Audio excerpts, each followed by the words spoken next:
e as leis da carne, que é a soma da alma mais o corpo, a carne, elas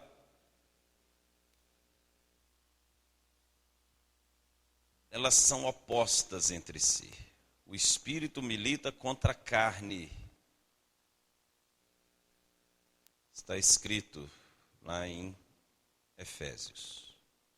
O espírito milita contra a carne contra o espírito, eles são opostos entre si.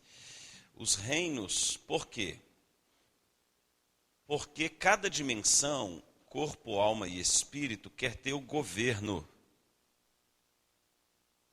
Tudo é uma disputa pelo governo. Nós vemos muitos pregadores falando assim, a sua alma tem que morrer. Não, Jesus veio salvar a alma. O que tem que morrer é o governo da alma. E não a alma. Então é uma disputa de governo entre o espírito e a alma. E o corpo, ele vive a consequência de quem você decide que manda na sua vida. Se é o seu espírito ou a sua alma. Amém? Então essa dicotomia, esses dois aspectos, eles são muito fortes na Bíblia. Espírito e alma. Quem é que governa? Você vê a árvore do conhecimento do bem e do mal, que representa a alma, e a árvore da vida, que representa o espírito. Você vê, por exemplo, os filhos de Abraão, Isaque, que representa o espírito, o filho da promessa, e Ismael, que representa a alma, que é o filho da precipitação, de decisões sem a direção de Deus. Você vê Isaque e Ismael, Jacó e Esaú, Abel e Caim, Davi e Saul. Você tem sempre essa expressão, Samuel e Eli, e são tipologias, representações, Eliseu e Geazi, de pessoas que são governadas pelo Espírito e pessoas que são governadas pela alma. Você precisa compreender esses princípios, porque a alma, ela sempre vai lutar para estar no governo. E a alma não quer sujeitar-se aos princípios do reino de Deus, porque o reino de Deus é espiritual. Então a alma, ela quer mandar. É o sentimento. É o eu acho, eu pensei, eu quero.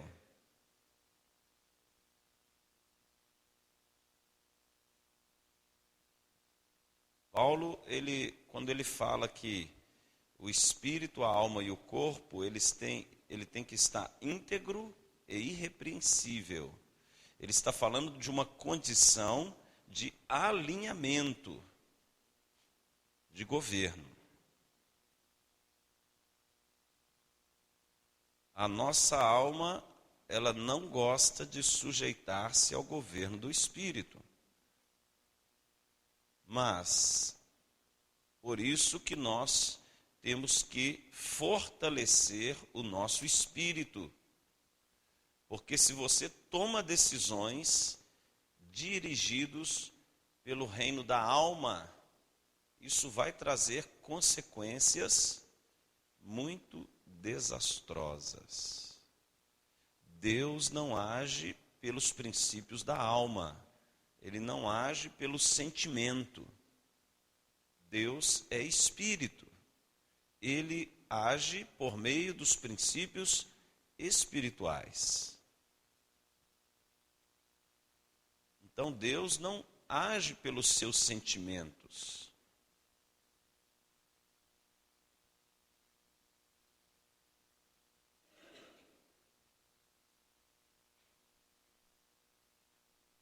O Espírito de Deus, ele quer estabelecer dentro de nós os princípios espirituais para conduzir as nossas decisões, representados pelo nosso coração. O coração é o centro das decisões do homem.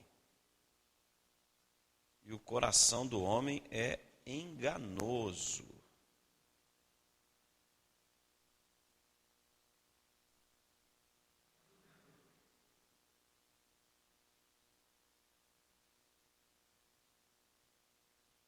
As suas lágrimas não comovem a Deus, mas a sua obediência às leis espirituais é que vão fazer o mundo espiritual se mover.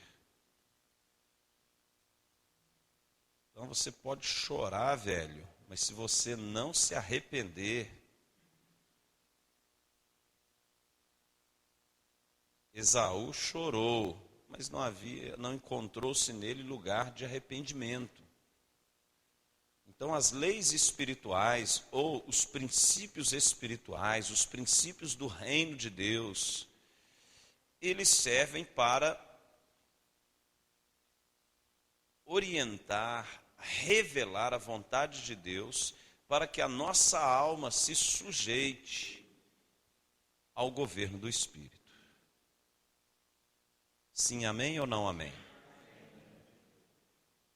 Então a alma, ela tem 3 dimensões ali, a alma, né? O intelecto, a inteligência, as emoções e a vontade. O intelecto é a sua racionalidade. Tem pessoas que ela age pela razão. O intelecto, ela é intelectualmente desenvolvida.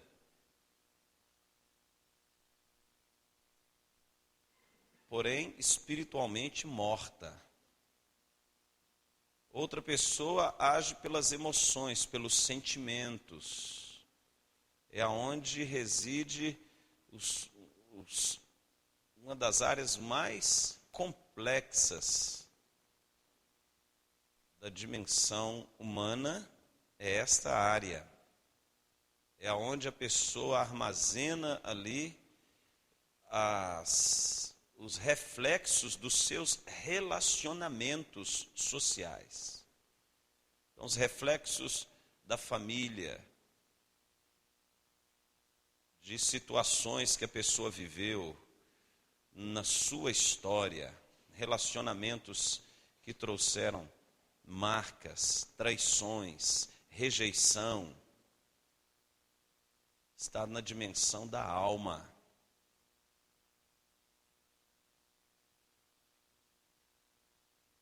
Abusos, coisas desse tipo que ocorrem, infelizmente, na natureza caída do homem, criam marcas na alma.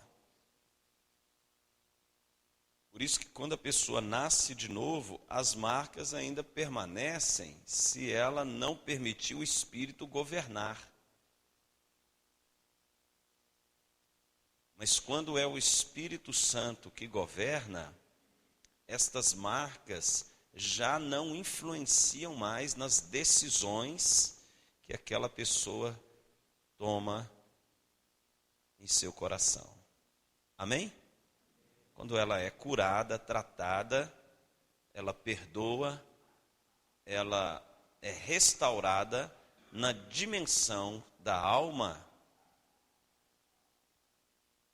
o Espírito tem liberdade para agir, para governar e, consequentemente, a pessoa terá uma vida abençoada. porque a bênção de Deus ela é espiritual.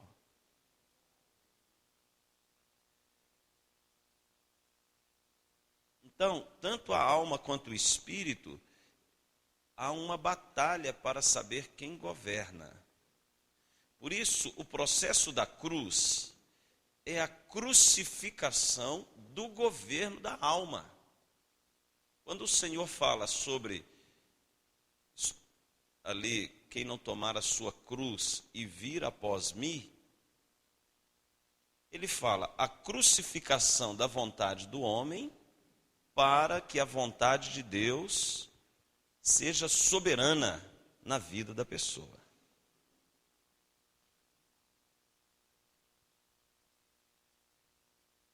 Amém azul ou amém amarelo?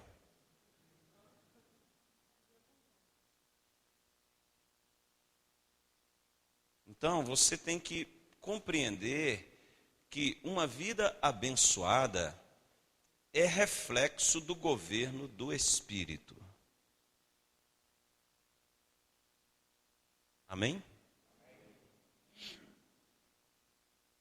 Sua alma tem que morrer. Não é assim não, é. A alma é eterna. Ou ela vai passar a eternidade com Deus, ou a eternidade no inferno. A alma é eterna. A alma tem que sujeitar ao governo do Espírito. É verdade, muita gente confunde espírito com alma. Mas eu pensei, não pense, obedeça, siga a Bíblia. Mas meus sentimentos, põe ele na cruz. Deixa Jesus governar.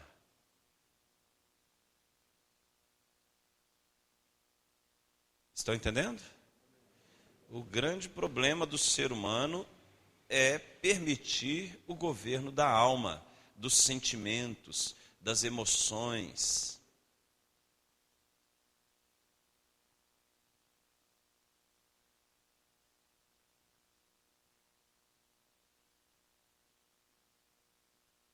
O espírito volta para Deus que o deu. Se o espírito nasceu de novo, né? Se ele for transformado, regenerado, Tito, né, fala isso, o espírito regenerado. Se ele foi gerado para a vida de Deus. Amém?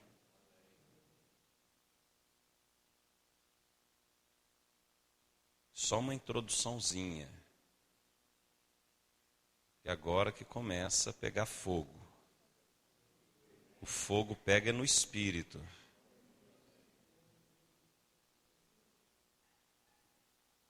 Depende do fogo, né? Tem uns aí que vão queimar. Não aqui, né, claro, mas pessoa que não se submete a Deus vira churrasco.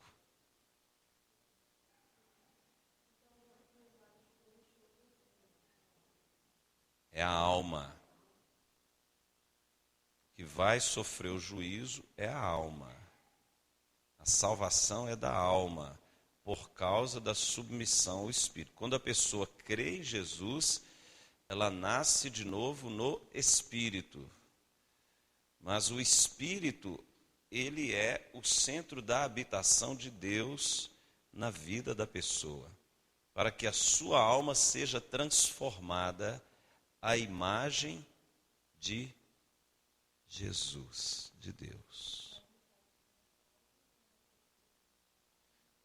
Espiritual, exatamente. Nós vamos explicar isso. Pois não, pastor?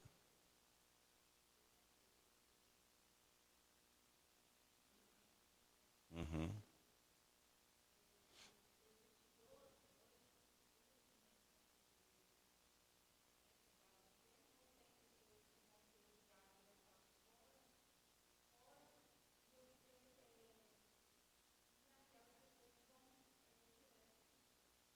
Uhum.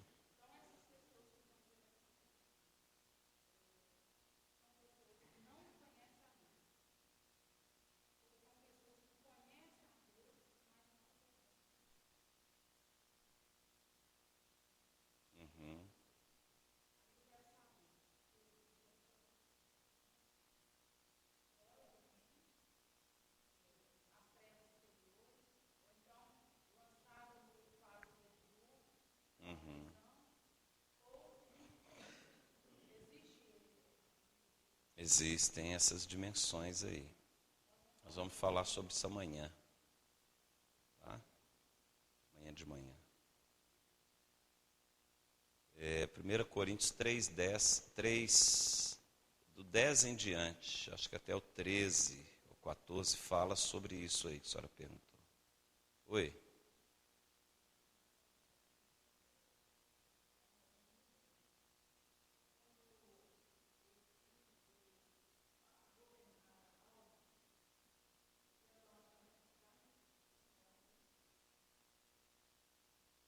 Não.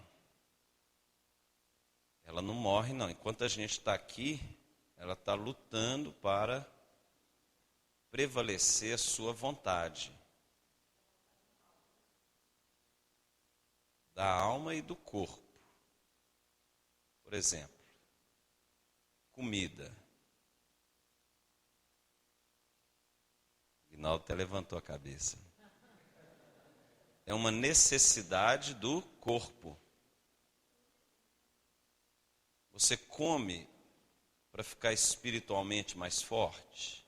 Não.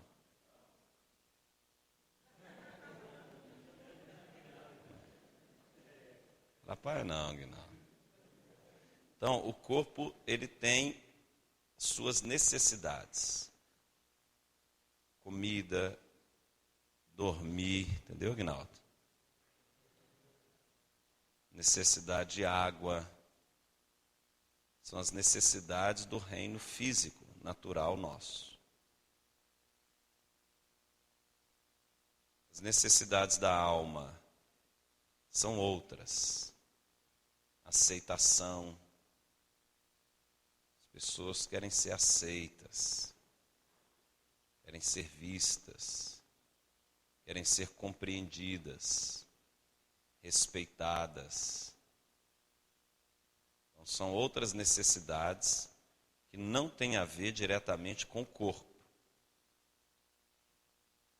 E as leis do Espírito, elas são mais profundos ainda os seus estudos. A questão da consciência. A pessoa pecou, por exemplo. Quando você peca, o que acontece com a sua consciência? Você fica mal, não fica ou não? Você nasceu de novo, você fica mal. Se você não nasceu de novo, você fica normal. O pecado já não produz diferença dentro do seu interior. Mas se você nasceu de novo, você fica mal, velho. O Espírito Santo fica triste em você. E você perde a vida. O salário do pecado é a morte, é uma lei espiritual. Pecou, vai morrer. Então, é uma lei. Agora, Deus é tão maravilhoso que, além da obra, vocês estudaram aí a obra da justificação, da redenção e da remissão dos pecados. Amém? Por Ele ter operado tudo isso em nós, para criar a condição da habitação do Espírito Santo. O Espírito Santo vem habitar em nosso espírito exatamente com o propósito de estabelecer o governo do Senhor Jesus, o governo do reino de Deus em nosso espírito, porque sem a vida dele, nós não temos condições de nos submetermos ao reino de Deus. O grande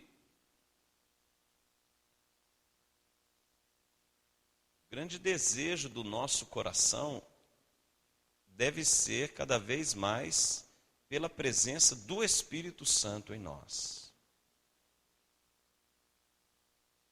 Porque quanto mais cheios do Espírito Santo, mais sensíveis ao reino espiritual você vai ser. E a sua alma, ela vai influenciar menos as suas decisões. Então a promessa que Deus nos deu de enviar o Espírito Santo para habitar em nós é para estabelecer o seu reino dentro do nosso espírito, o governo do Senhor Jesus. Ele é Senhor, por isso ele fala, olha, quem não nascer do Espírito, da água e do Espírito, a água é a palavra, quem não nascer da água e do Espírito, quem não nascer de novo, quem não nascer na dimensão do Espírito, não pode pertencer a este reino, porque se você não nasce no Espírito, o governo que está estabelecido é o governo da alma.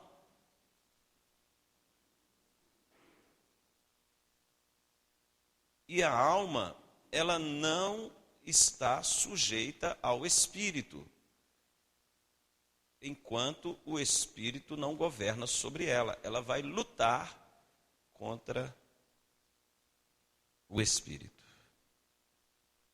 Esse é o grande desafio que nós temos, porque estamos numa dimensão espiritual, estamos numa dimensão social e numa dimensão física. Uma dimensão espiritual, onde há o reino de Deus e o império das trevas, uma dimensão social, onde nós nos relacionamos com pessoas, uns já nasceram de novo, outros pensam que nasceram, outros não nasceram, nós nos relacionamos com ímpios, nos relacionamos com a nossa família, nos relacionamos com pessoas que, de todo tipo, para resumir a história. Você se relaciona com pessoas que é uma bênção, você relaciona com pessoas que não são tão bênção assim, e você tem que manter a integridade do seu espírito para que Satanás não venha estabelecer o governo dele na sua vida. E você tem a dimensão física. Você tem que dormir, você tem necessidade de sexo, de água, comida. E você tem que controlar todas estas coisas, porque isso traz um impacto no mundo espiritual. Amém? Então, cada dimensão tem as suas leis. E o que o Senhor Jesus veio trazer? A revelação, ele veio revelar, abrir o véu, tirar o véu, né? Revelar é tirar o véu para compreendermos as leis espirituais, na dimensão do Espírito.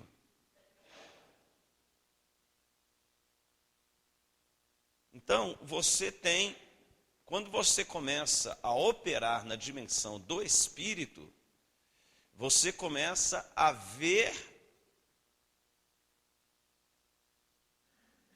os olhos do seu coração, Efésios 1 fala isso, são iluminados. Você começa a ver as leis espirituais e ter uma sensibilidade para estas leis. Você tem a Bíblia, que é um livro espiritual, e você começa a enxergar, debaixo da revelação do Espírito Santo, que a gente chama de entendimento revelado pelo Espírito, você começa a ter uma percepção das coisas espirituais, sendo que a pessoa, quando vem para a igreja, ela não tem essa percepção. Você tem que ter paciência com ela. Ela não nasceu de novo. Como é que você quer que ela compreenda um mundo espiritual, e porque ela não pertence a esse mundo.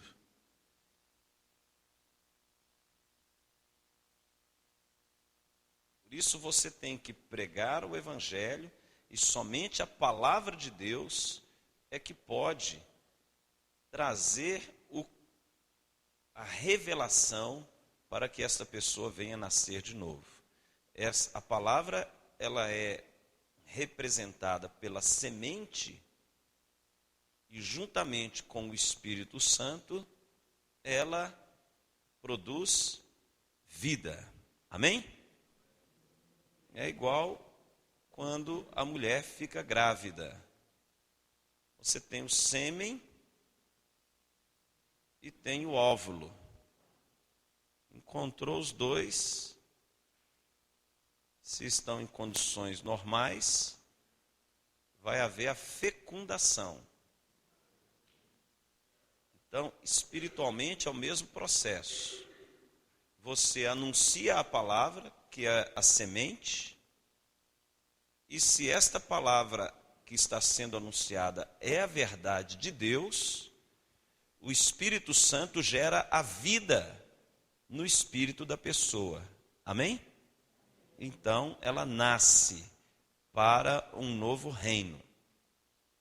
E essa vida espiritual é como um bebezinho que acabou de nascer, precisa ser alimentada, cuidada, fortalecida, para que ela cresça. Esta vida no seu espírito tem que crescer. Por isso que o PDI, ele faz no espírito da pessoa uma obra de crescimento, o que talvez 1 ou 2 anos de igreja você não tem. Por causa da palavra. Palavra, unção, arrependimento. Você vai quebrando o governo da alma, você vai quebrando as estruturas, libertação, você vai sofrendo uma exposição à palavra, que o seu espírito vai crescendo, fortalecendo, para que o Espírito Santo possa te conduzir. Agora, muito bem.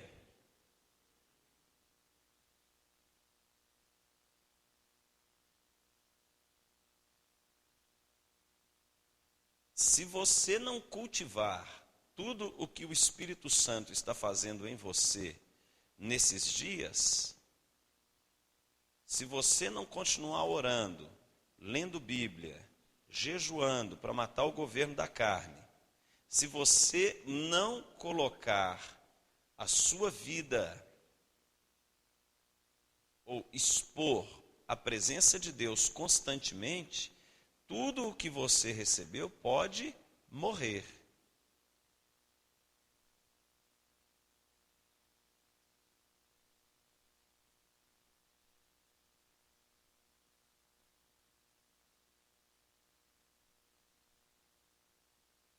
O maior desafio nosso, irmãos, principalmente as pessoas mais maduras espiritualmente, chama-se engano.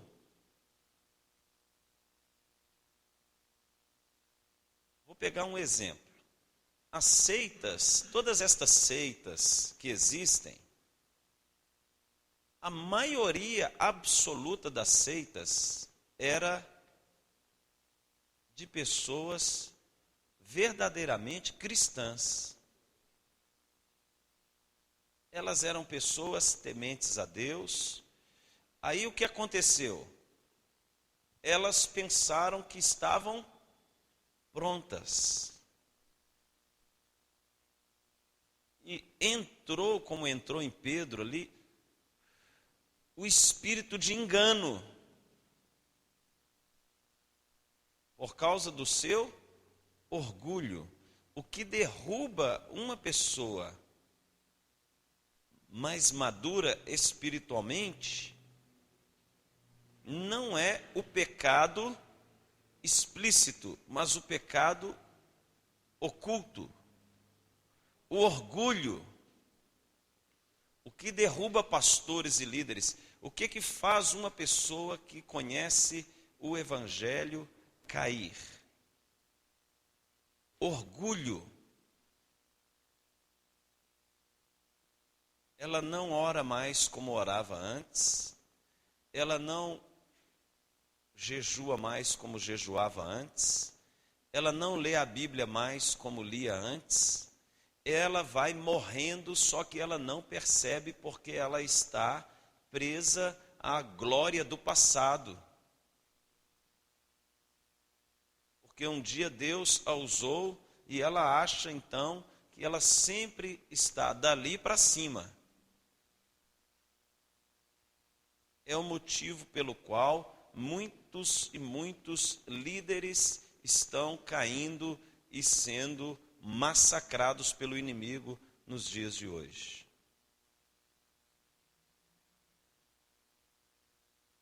Autogoverno.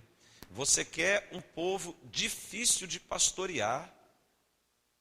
São os pastores. Eles são muito piores para pastorear do que um novo convertido. Porque eles pensam que já sabem tudo.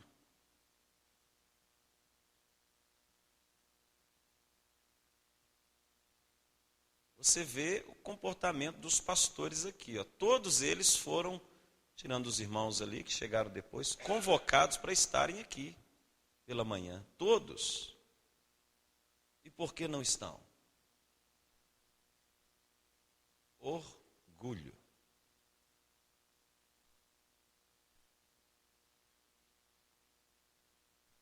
Eu faço o que eu penso. O pastor falou para mim estar lá, mas eu estou cansado. Eu estou isso, eu estou aquilo. Satanás semeia algo na mente da pessoa e ela aceita. Estão entendendo? Só um minuto. O que acontece, irmãos? Estou pegando o exemplo dos daqui para não falar dos de fora. É a pura realidade.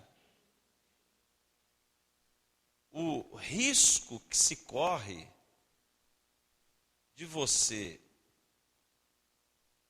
crescer, entre aspas, é você pensar que está pronto.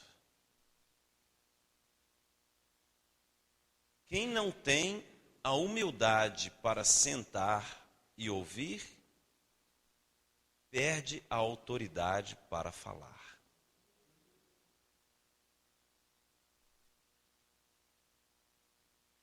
Quem não tem a humildade para ouvir, perde a autoridade para falar.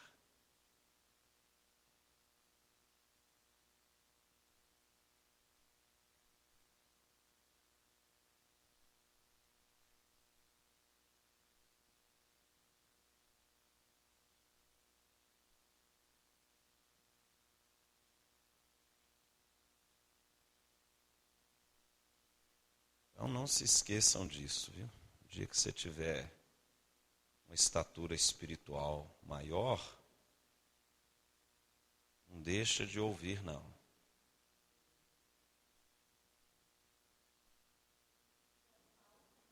Igual Saul, né? É insensível ao espírito. Nós precisamos compreender algumas coisas.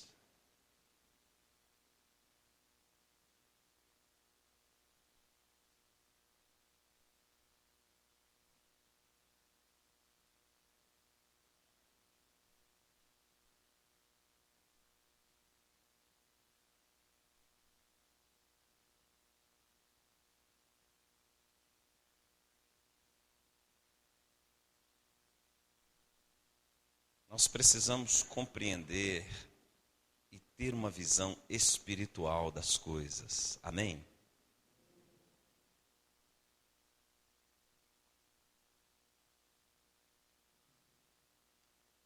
Veja bem,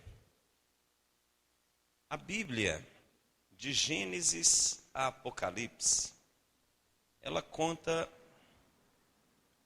é a revelação de uma visão. Ela é a revelação de Deus. Ela é a própria revelação de Deus. Quando você estuda Gênesis, a criação, você tem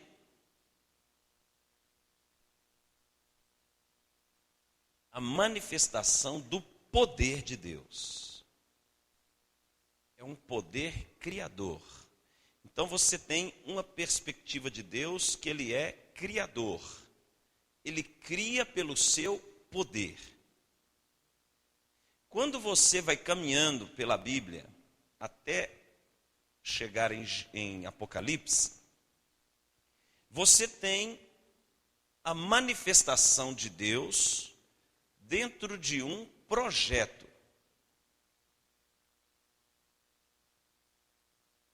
E uma das coisas interessantes que você observa em toda a Bíblia é que o Senhor, ele sempre esteve junto com o seu povo, construindo algo para a manifestação da sua presença. Ele começa com a criação e termina com uma cidade, a Nova Jerusalém. Ele começa com um ambiente, ele cria o ambiente, para depois criar o homem. Ele cria um espaço para depois estabelecer o seu projeto. E isso ocorre conosco. Ele cria um ambiente.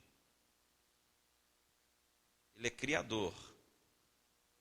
Para depois estabelecer o seu projeto. Então você tem duas ações no espírito, na dimensão do espírito. A primeira é o poder criador de Deus de uma nova vida dentro de nós. O segundo é a construção, a edificação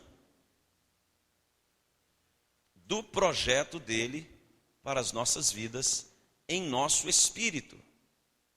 Ele começa com a criação e termina com a Nova Jerusalém.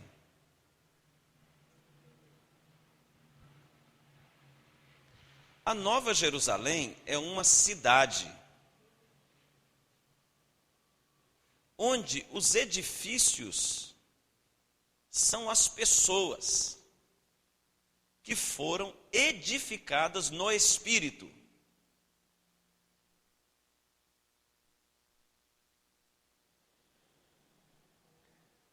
A criação fala do poder.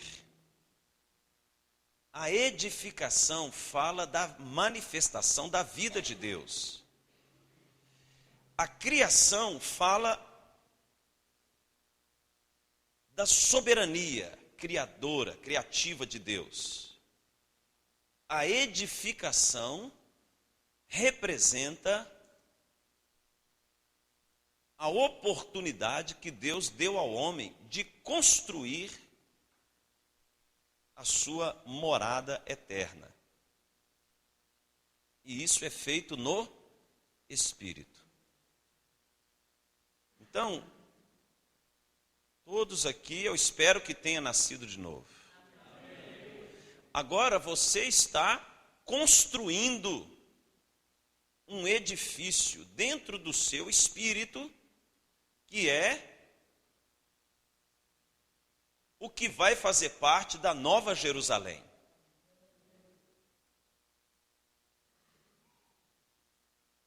uma descrição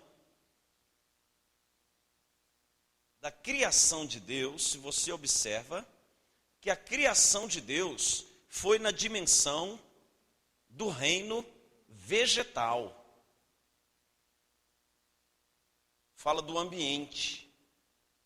Mas a edificação, ela era no reino mineral. Então, ali é uma expressão de dois reinos. É uma linguagem de Deus. Quando ele fala, você deve prestar atenção em como você está edificando, se é ouro, prata ou pedras preciosas, ou madeira, feno e palha. Ele está falando ali da edificação de dois tipos de materiais. É uma linguagem espiritual. Ele está falando de dois reinos. Quando você estuda a Nova Jerusalém e você vê que ela é feita de ouro, prata, pedras preciosas, jaspe, esmeralda, o que mais? Cristal. É uma linguagem, não quer dizer que seja esse material, mas é uma linguagem de um reino mineral. Estão entendendo? É uma linguagem de Deus. Ele está falando que que o reino, ou a Nova Jerusalém, ela é edificada de um material diferente.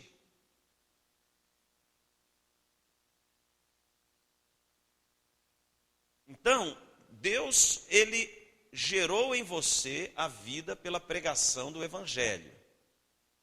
Agora, a construção dentro do seu espírito é responsabilidade sua. Tanto a construção quanto a destruição.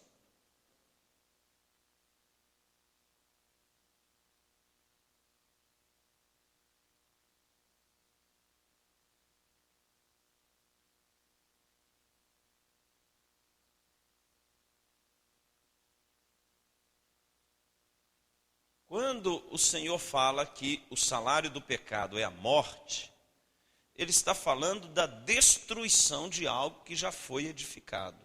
O pecado, ele destrói.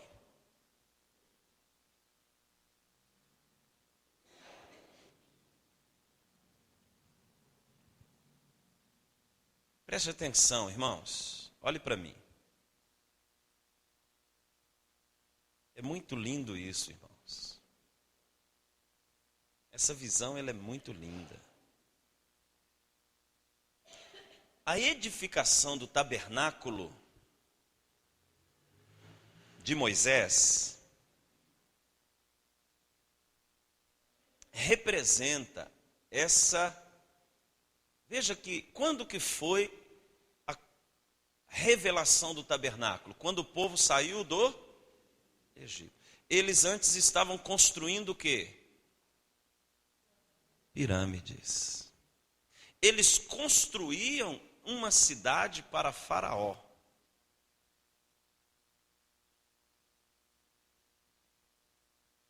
Isso é doido, velho. A pessoa, quando ela não vive na dimensão do reino de Deus, ela está edificando uma obra para Satanás. Espiritualmente falando.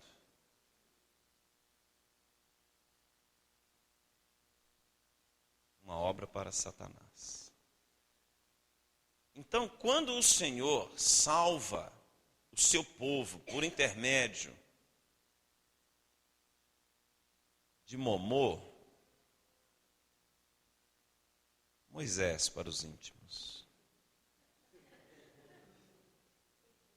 Moisés é usado para tirar o povo da edificação de uma cidade cujo governo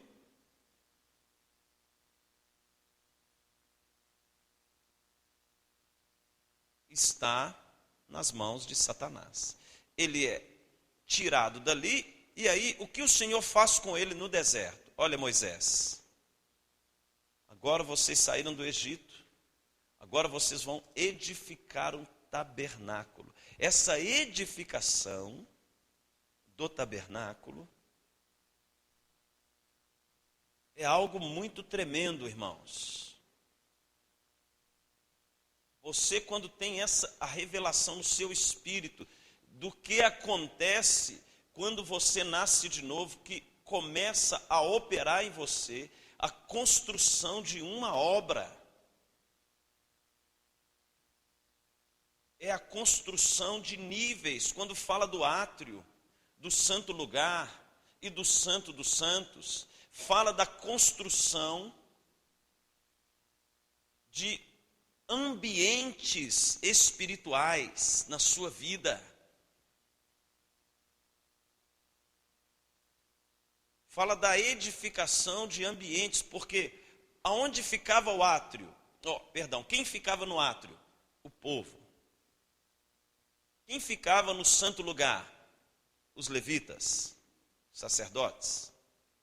E no santo dos santos? O sumo sacerdote. Só ele poderia entrar lá. Veja bem, quando Jesus fala assim: eu sou o caminho, a verdade e a vida, e ninguém vem ao Pai. A primeira porta do tabernáculo chama caminho. A segunda porta do tabernáculo chama verdade. E a terceira porta do tabernáculo chama vida. Você vai entrando em dimensões diferentes na vida de Jesus. Agora, você não pode entrar na vida sem passar pelo caminho e nem pela verdade. No reino de Deus não há queima de etapas.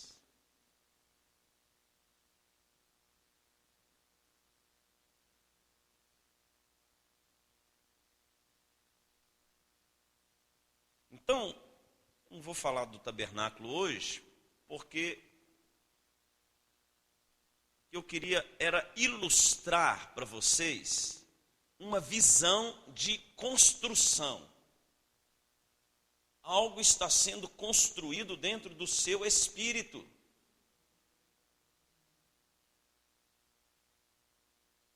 Quando você muda a dimensão, você sai da dimensão do átrio e entra no santo lugar, você se torna um sacerdote. E o que faz um sacerdote? Ele sacerdotiza, Não é isso. O que faz o ofício sacerdotal é o quê? Servir.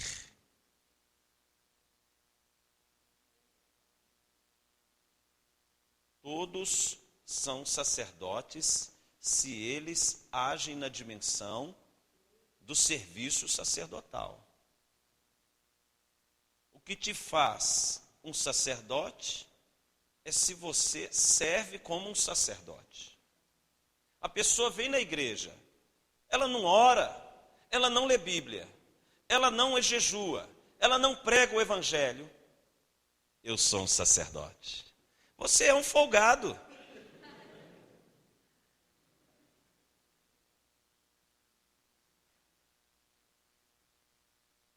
O sacerdote, você fala assim, não, a partir de hoje eu sou um jogador de futebol. Mas você não joga bola. Todos podem jogar bola. Estão entendendo? Mas se você não joga bola, você não é jogador. Jesus deu a condição de todos nós sermos sacerdotes. Mas se você não exerce o ofício sacerdotal,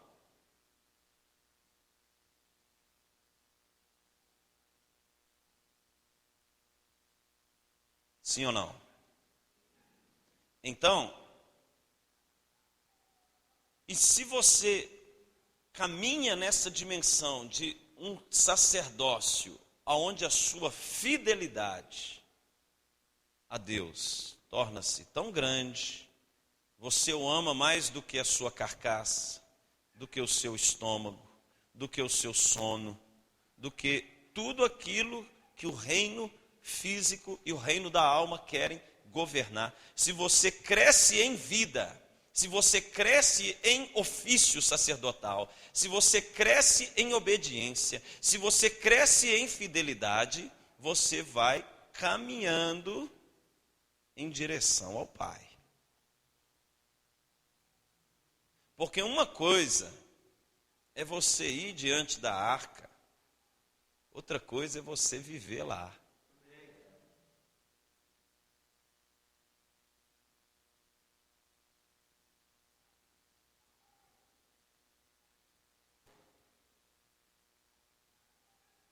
Um amém ou dois amém? Então você vai observar que a prática, que a bondade de Deus é tão grande, que ele falou assim, olha, todos podem ser sacerdotes, mas quem realmente quer? Eis-me aqui, Senhor.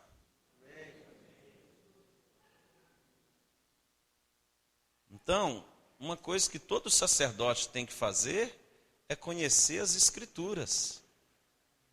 Se você é um sacerdote e não conhece as Escrituras, você está desqualificado.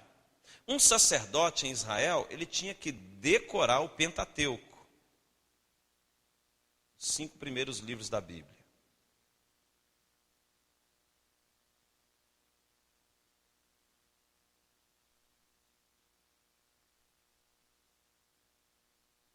Eu sou sacerdote, velho. Não é isso que te faz sacerdote.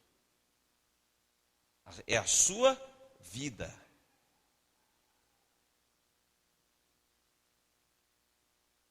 Você pode ter um chamado para fazer missões, mas não quer dizer que você que tem um chamado, tem os dons, tem os atributos, você seja missionário.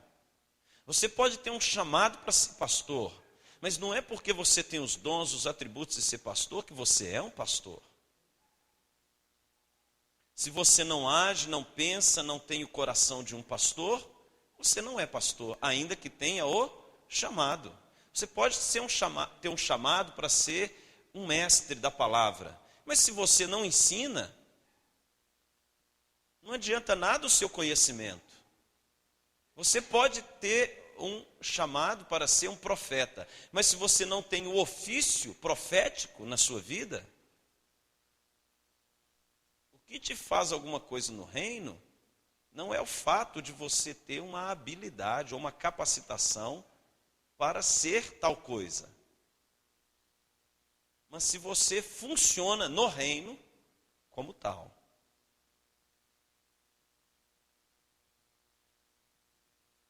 Amém? Então, o Senhor tirou o seu povo do Egito, edificou o tabernáculo para manifestar a sua glória no meio do seu povo. E o tabernáculo, ele se moveu com Josué. Por quê? Porque quando eles entram, haviam muitas construções e muitas cidades. E o Senhor disse para ele: destrói as cidades dos seus inimigos. Em outras palavras, destrói as construções que foram feitas segundo o governo das trevas.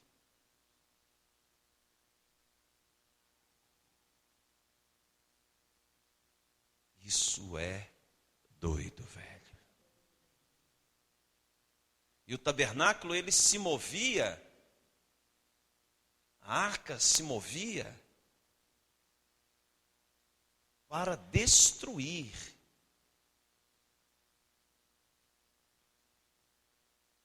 Irmãos, tudo tem um sentido. Quando o povo, até que Deus estabeleceu e permitiu a Davi receber a revelação do templo, porque eles haviam conquistado o território. E ali partiu do tabernáculo para o templo. Só que antes disso, só para a título de conhecimento, quando o povo começou a desobedecer a Deus, o que aconteceu? Os filisteus pegaram a arca. Icabode. Foi-se a glória. Aí depois vem o rei Dadá, Davizinho, e constrói outro tabernáculo. E depois Salomão constrói o templo. Olha aí, construções. Tudo isso está relacionado à construção dentro do espírito. O homem começa a desobedecer, e o que acontece com Jerusalém? Ela é destruída. Veja que todo esse movimento, edificação, construção, destruição, construção, destruição, construção, destruição, está falando, na realidade, da condição do espírito humano. A Bíblia é um livro espiritual e não um livro histórico. A revelação do que o Senhor permite estar na Bíblia, na realidade, é uma revelação do que ocorre dentro do espírito do homem.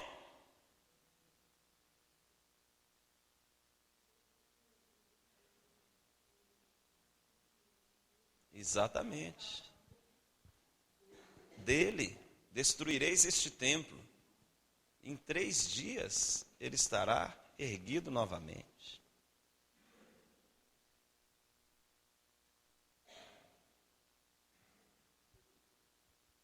Então, quando eles destruíram o templo, quando o Senhor, ele começa, levaram o seu povo para o cativeiro babilônico. Ali, ele estava falando, irmãos, de um juízo por terem desobedecido e se apartado da presença de Deus.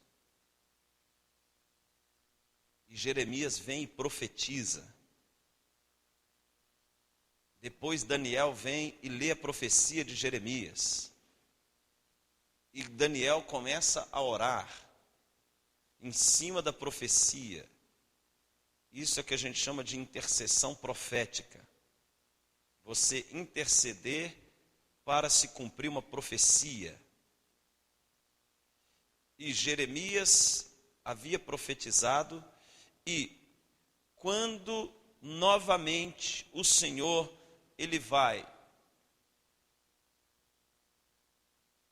cumprir a sua profecia, porque na realidade os 70 anos de cativeiro foi um juízo, diga juízo. O salário do pecado é a... Pecou, vai morrer, velho. Não pensa que porque você tem lindos olhos azuis, você é pastor, você tem igreja com 10 mil membros, você é isso, tem dinheiro. Não pensa isso, não. O pecado gera morte. Aí o que vem depois?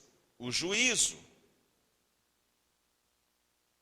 Abre aí em Esdras capítulo 1.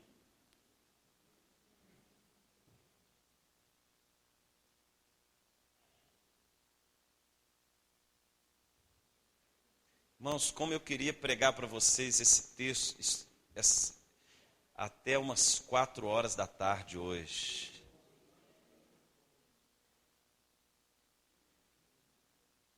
Porque esta é uma visão, irmãos, muito profunda.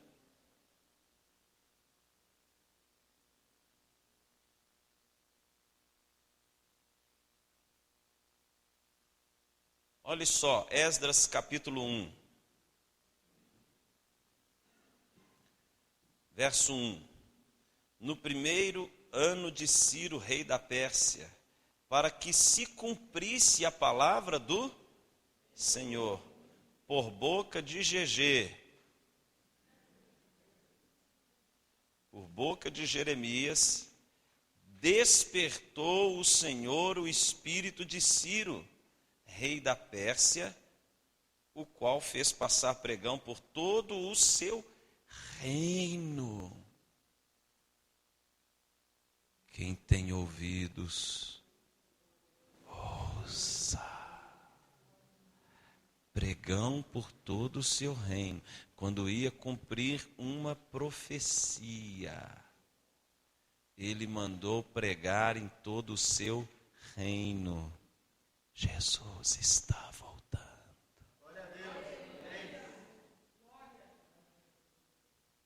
Verso 2. Assim diz Ciro, rei da Pérsia: o Senhor, Deus dos céus, me deu todos os reinos da terra e me encarregou de lhe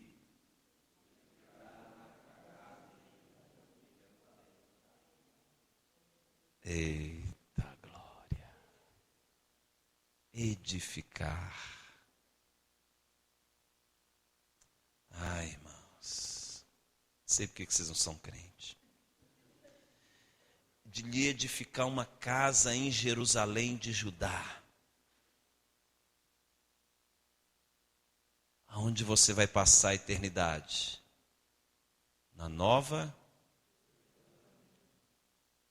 edificar uma casa na Nueva Jerusalém.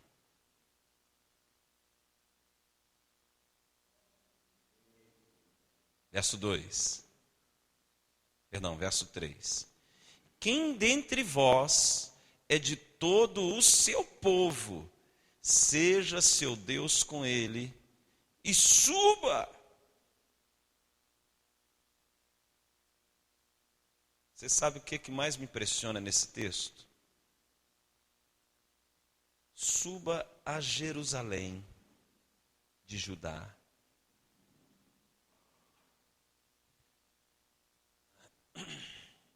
Aqui fala, irmãos, de você sair de um nível para entrar em outro nível. E edifique a casa do Senhor, Deus de Israel.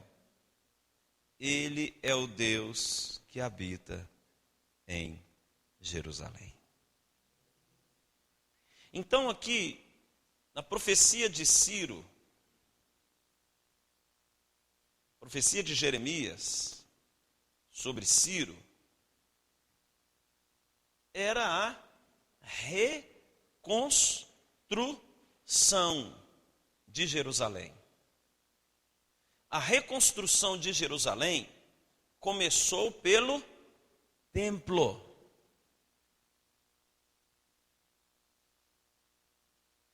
Nenhum amém. A reconstrução de Jerusalém começou pelo templo. E depois veio Nenê e construiu os muros.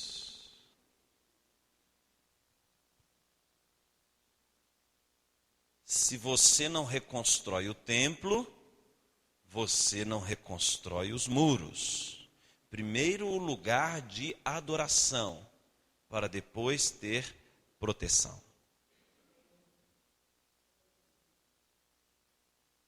A reconstrução do templo e dos muros fala de uma condição no espírito, para o cumprimento da... Sabe o que o povo quer hoje? Construir o muro.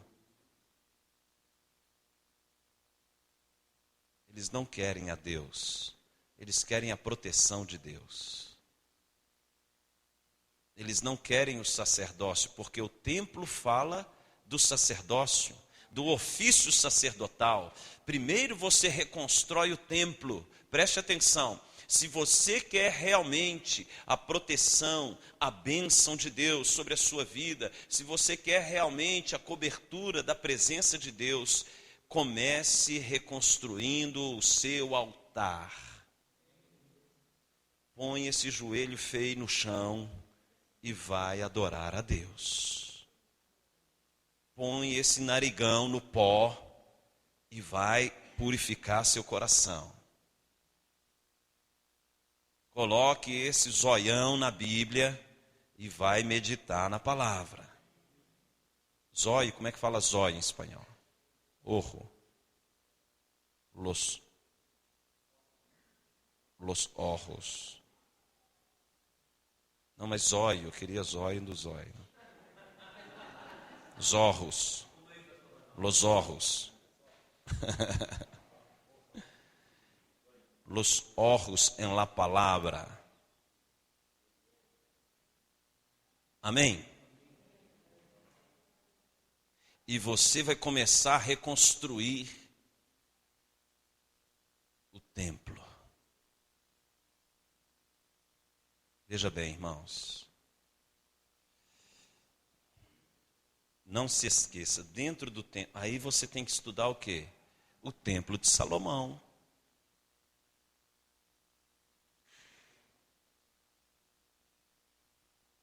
Ou o templo de Zorobabel. A reconstrução, você tem que compreender cada etapa do templo.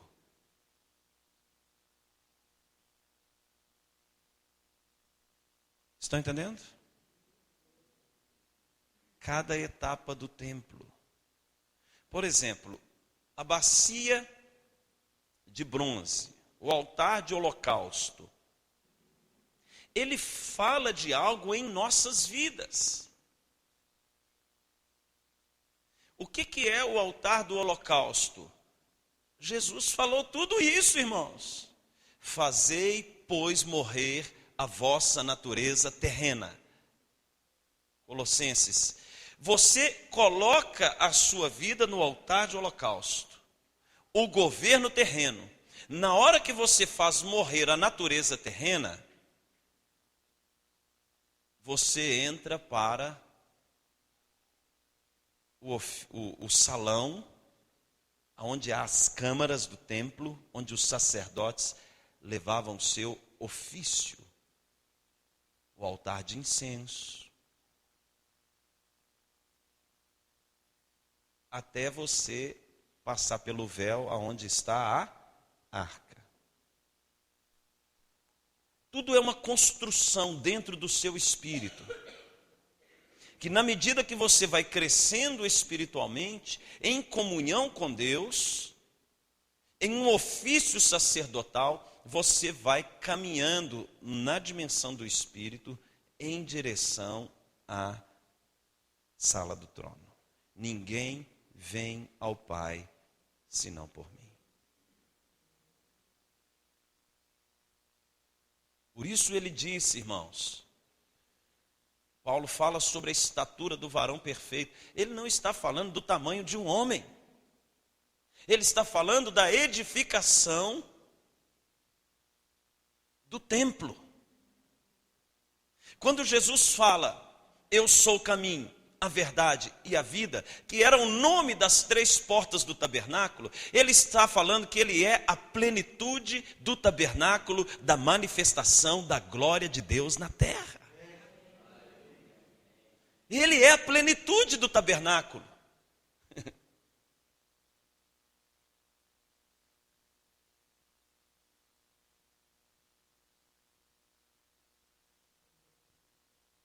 Isso é doido, velho.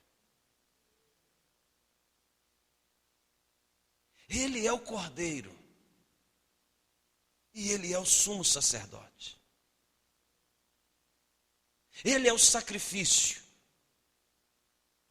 e o sacrificador.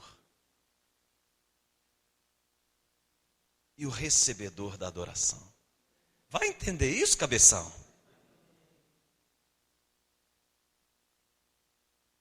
Eu vou me matar para que eu mesmo receba essa adoração.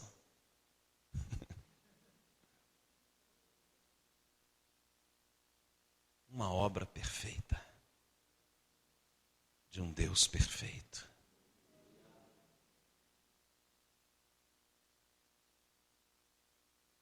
Posso começar? 1 Coríntios 3.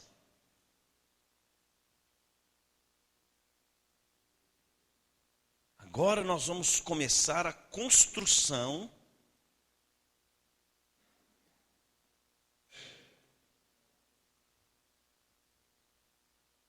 Agora, irmãos, o pastor, o que um pastor é? Ele é um técnico de edificações.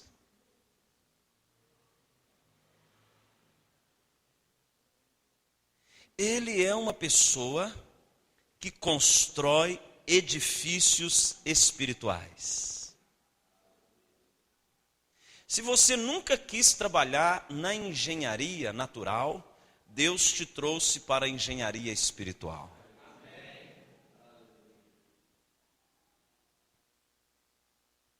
Amém. 1 Coríntios 3, verso 10. Olhe só a linguagem de Paulo. Paulinho usa uma linguagem que tem tudo a ver com essa coerência da construção. Verso 10. Segundo a graça de Deus que me foi dada, lancei o fundamento como prudente construtor, e outro edifica sobre ele. Porém, cada um veja como edifica. Você vê barraco caindo aí na época das chuvas?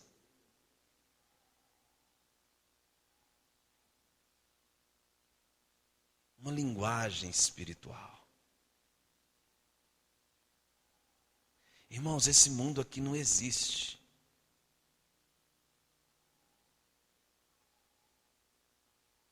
Tudo é uma linguagem.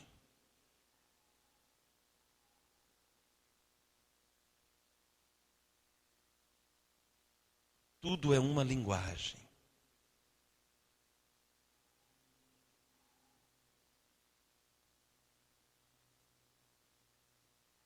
Tudo é uma linguagem. Tudo é uma linguagem. Você olha para uma favela, é uma linguagem. Você olha um bairro, é outra um bairro luxuoso, é uma outra linguagem. É uma linguagem. Tudo que você vê não existe. É uma linguagem.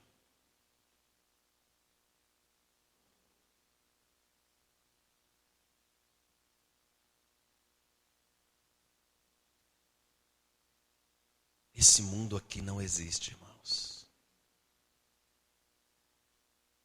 Você está aqui para ver o que não é visível. Daqui 100 anos, nem eu e nem você vamos estar aqui mais.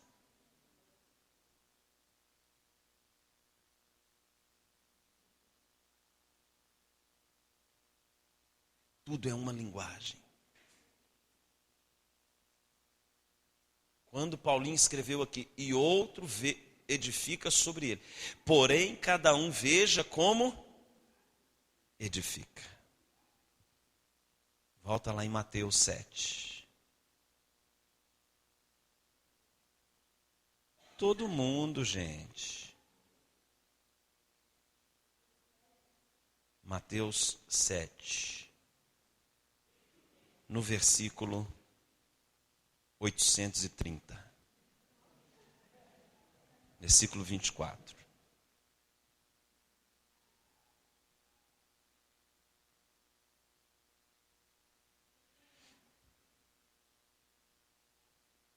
Mateus 7, 24. Todo aquele, vírgula, pois, vírgula, que ouve estas minhas palavras e as será comparado, oh, irmãs, vocês deviam ser crentes, será comparado a um homem prudente, a um dentista, um homem prudente. Estou brincando, isso aí foi heresia. A um homem prudente, que edificou a sua casa sobre a... Diga, isto é uma linguagem. Uma linguagem.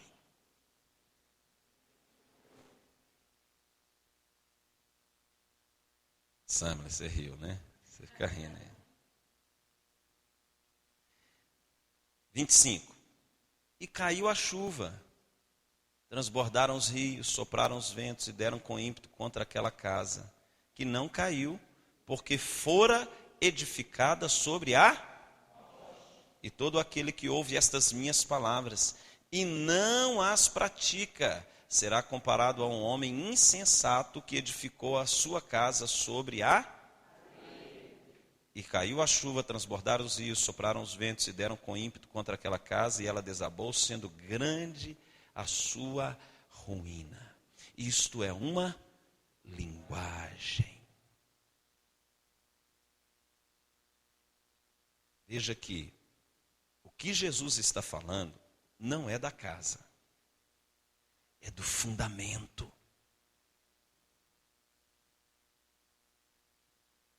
Ele está falando do fundamento, porque a casa, a vida,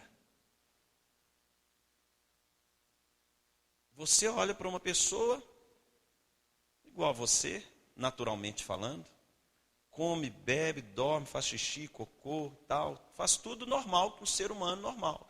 É uma casa. Normal. Porém, o seu espírito, a natureza do seu espírito, é uma linguagem. A Bíblia é uma linguagem de Deus. Veja como você está construindo, sobre o que você está alicerçado, aonde está o fundamento das suas decisões, das suas escolhas.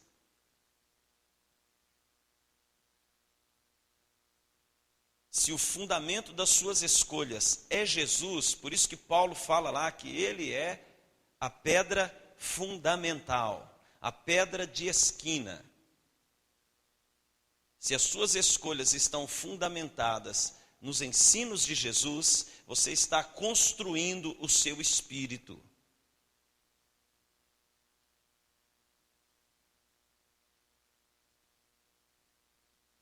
Primeiro Coríntios 3, voltemos.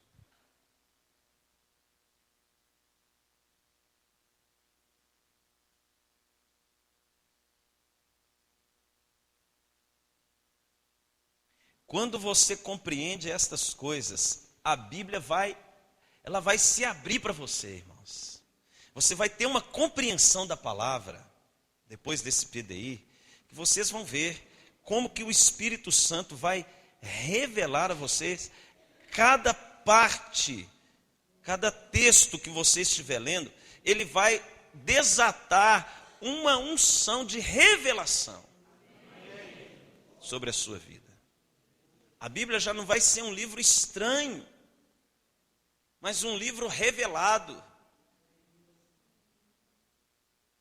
Porque esse livro é um manual do construtor, velho. Não faz assim não que a casa cai.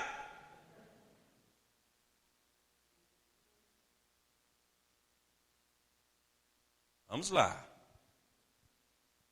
Verso 12. Não, verso 11.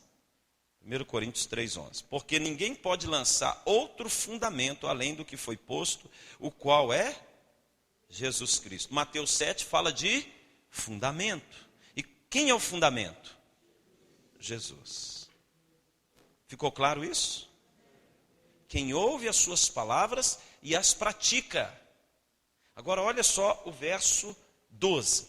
Contudo, se o que alguém edifica sobre o fundamento é ouro, prata, pedras preciosas, madeira, feno, palha, manifesta se tornará a obra de cada um, pois o dia a demonstrará, porque está sendo revelada pelo fogo. Está falando de um juízo. E qual seja a obra de cada um? Diga, de cada um. Todo mundo fala, irmãos, de cada um. E qual seja a obra de cada um, o próprio fogo o provará. 14. Se permanecer a obra de alguém que sobre o fundamento edificou, esse receberá galardão. Se a obra de alguém se queimar, sofrerá ele dano. Olha aí a pergunta da pastora Olinda. Mas esse mesmo será salvo, todavia, como que através do fogo. Não sabeis que sois santuário de Deus e que o Espírito de Deus habita em vós? Se alguém destruir o santuário de Deus, Deus o destruirá, porque o santuário de Deus, que sois vós, é sagrado. Então, nós vamos falar depois sobre o santuário. Eu quero primeiro trazer a compreensão da edificação no Espírito. Da edificação no... Você está construindo no seu espírito. Apocalipse 22.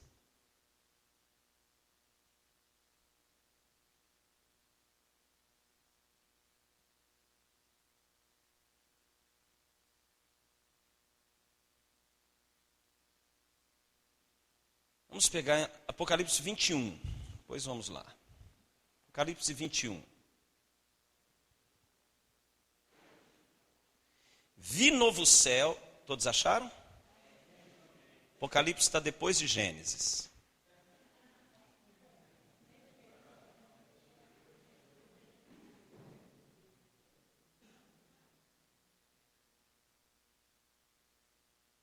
Apocalipse 21.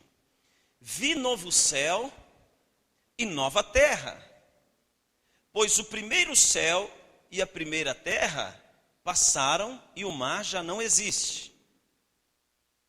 2. Vi também a cidade, diga cidade, conjunto de construções.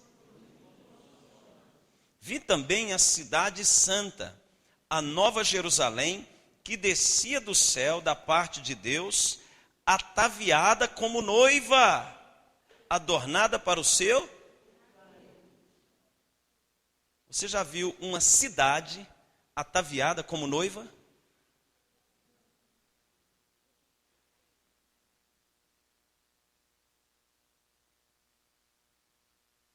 Captaram a visão ou não? O que é uma cidade? Um conjunto de construções, infraestrutura, pessoas, prédios. Uma cidade.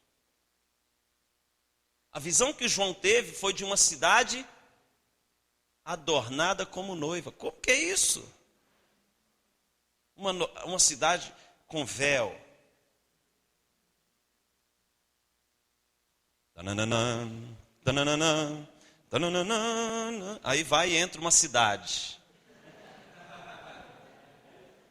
Isso é uma linguagem. Fala para o seu vizinho. Isto é uma linguagem. Linguagem espiritual. Nós somos a Nova Jerusalém. A Nova Jerusalém não é uma cidade que você vai morar nela. Você é a cidade.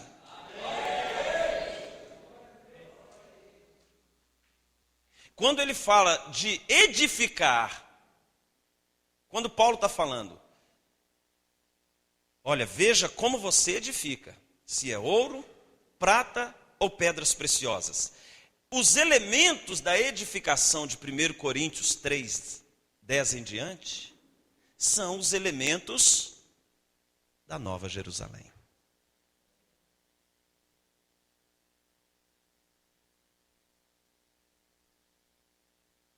Sim ou sim?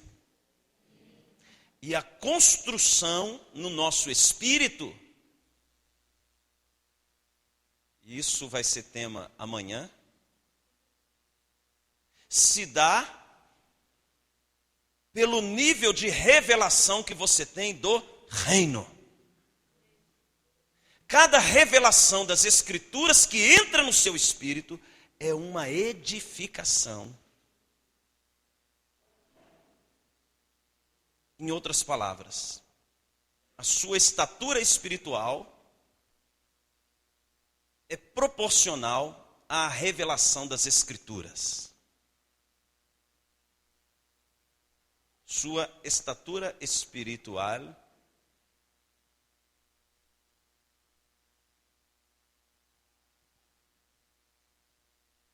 é proporcional à revelação que você tem das Escrituras.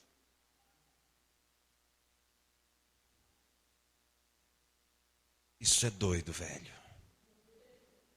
Se o fundamento é Jesus, se eu estou edificando sobre o fundamento, ouro, prata e pedras preciosas, amanhã nós vamos falar desses 3 elementos. Ouro fala da glória, prata da redenção, pedras preciosas fala da manifestação do Espírito. Se é ouro, prata e pedras preciosas, a obra que você está edificando com a sua vida será provada pelo fogo e vai ser purificada. O fogo não traz dano para quem edifica no Espírito.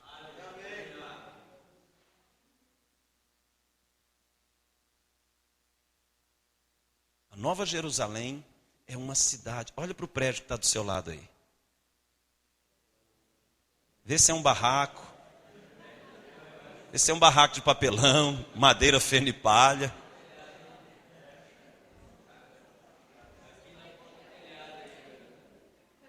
Tem uns que falta telhado. Né, Jonas?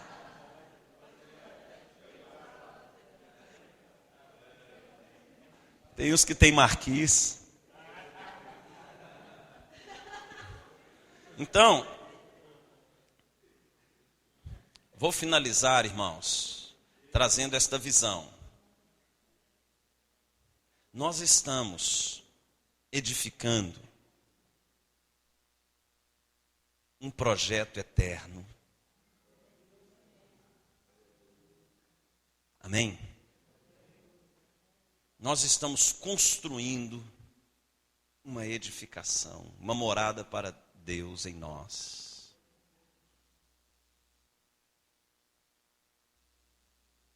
Nós somos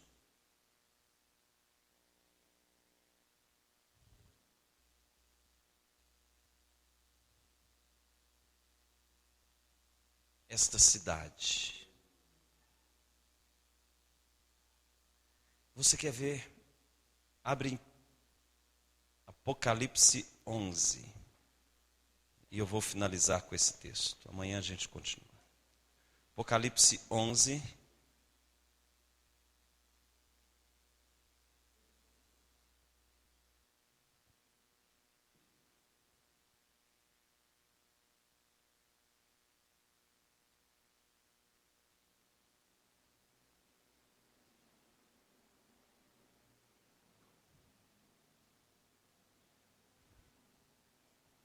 Que fala das 2 testemunhas, mas olhe só uma observação. Verso 7. Quando tiverem então concluído o testemunho que devem dar, a besta que surge do abismo pelejará contra elas, contra as testemunhas, e as vencerá e matará. E o seu cadáver ficará estirado na praça da grande cidade, que espiritualmente se chama Sodoma e Egito, onde também o Senhor foi crucificado. O Senhor não foi crucificado em Sodoma e no Egito. Ele foi crucificado em Jerusalém. Mas veja o nome que João descreve aqui, aonde é que ele foi crucificado. Espiritualmente, aquela cidade se chamava Sodoma.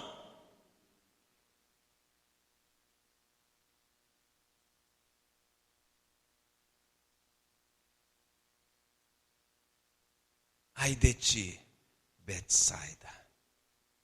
Ai de ti, Corazim. Porque se em Tiro e Sidom tivessem operado os milagres que hoje se veem, eles muito teriam se arrependido.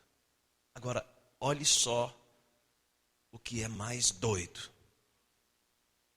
Você nunca vai encontrar Betsaida. Prazer, eu sou Rogério. Tiro, eu sou Rogério. Sidom, eu sou Rogério.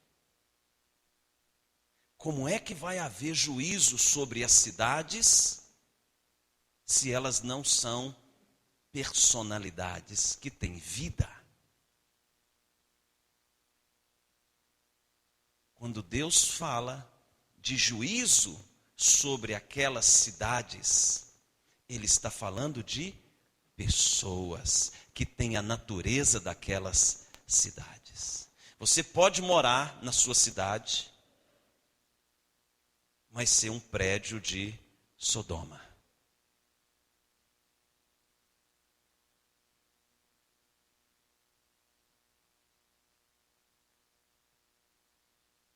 A Nova Jerusalém, você é parte dela. E o que é mais incrível, olha aí no verso 11. Espiritualmente se chama Sodoma e Egito. Egito não é cidade, é uma nação. O que representa o Egito? O que representa uma nação? Um conjunto de cidades que tem as mesmas leis.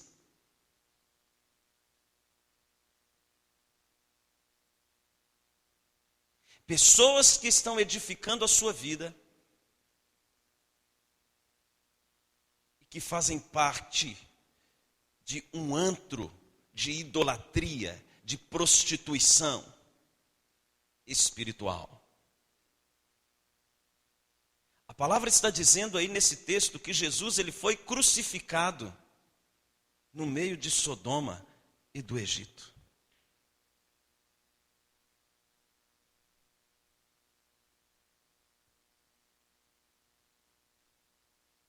Decida ser a Nova Jerusalém. Decida ser a Nova Jerusalém. Decida edificar a sua vida sobre o fundamento que é Jesus. Decida edificar a sua vida em santidade, em fidelidade a Deus. A Nova Jerusalém vem adornada como noiva. A Nova Jerusalém fala de um povo.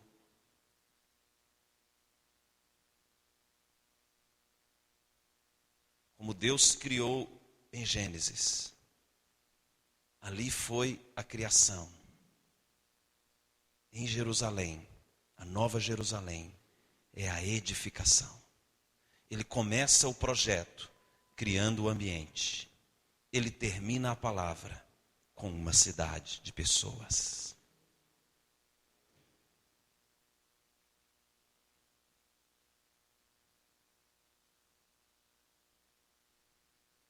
Amém? Vamos orar.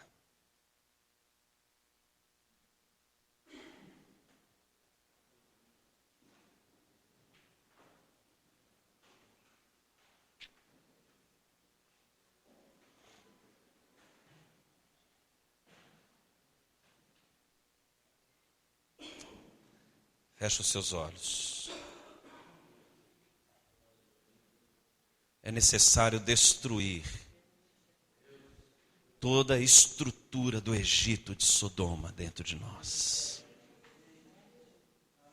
Toda a estrutura que não pertence à Nova Jerusalém. A mentira, a prostituição, a preguiça, a infidelidade.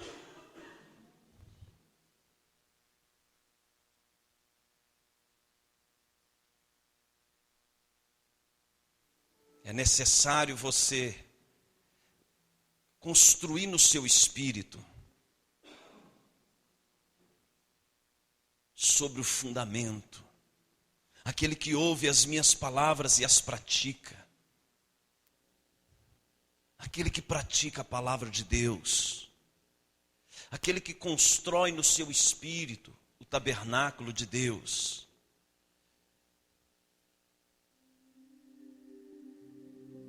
Jerusalém foi destruída porque desobedeceram a Deus. Depois que Jesus partiu, ele disse: olha, não vai ficar pedra sobre pedra.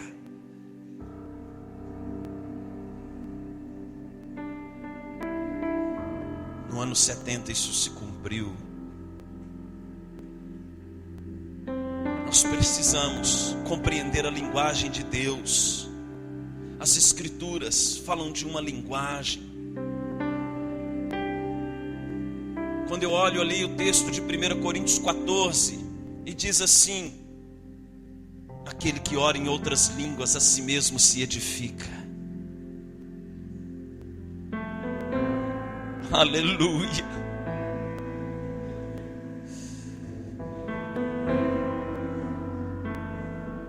Edificando-vos, irmãos, na vossa fé santíssima, orando em todo tempo no Espírito.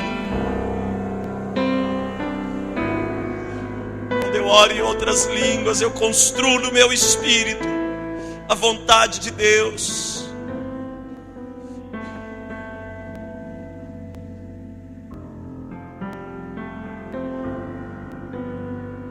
O Senhor te trouxe este PDI para destruir as estruturas do engano, para destruir as estruturas de Sodoma, para destruir as estruturas do Egito, para destruir as estruturas de Gomorra, para destruir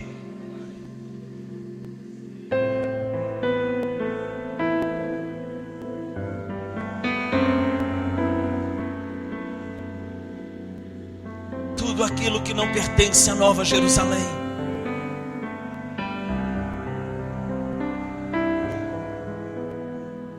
É uma linguagem. A Bíblia é uma linguagem de Deus, irmãos. A Bíblia fala de nós, irmãos. Ela não fala de um povo, ela fala de você. A Bíblia é o livro da sua história.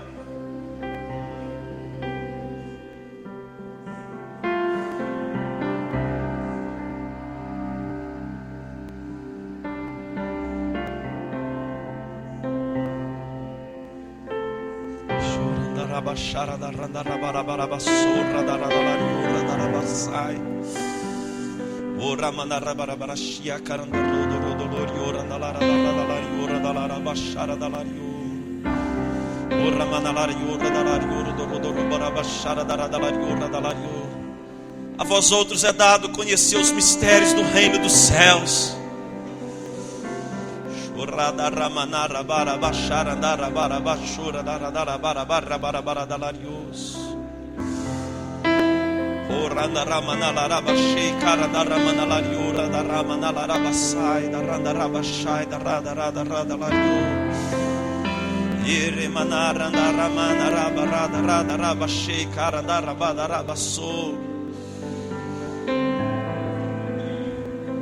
O Senhor despertou o espírito de Ciro para edificar um templo. É tempo de despertar, igreja. É tempo de despertar o seu espírito. para a edificação, para a edificação do templo, para a edificação dos muros.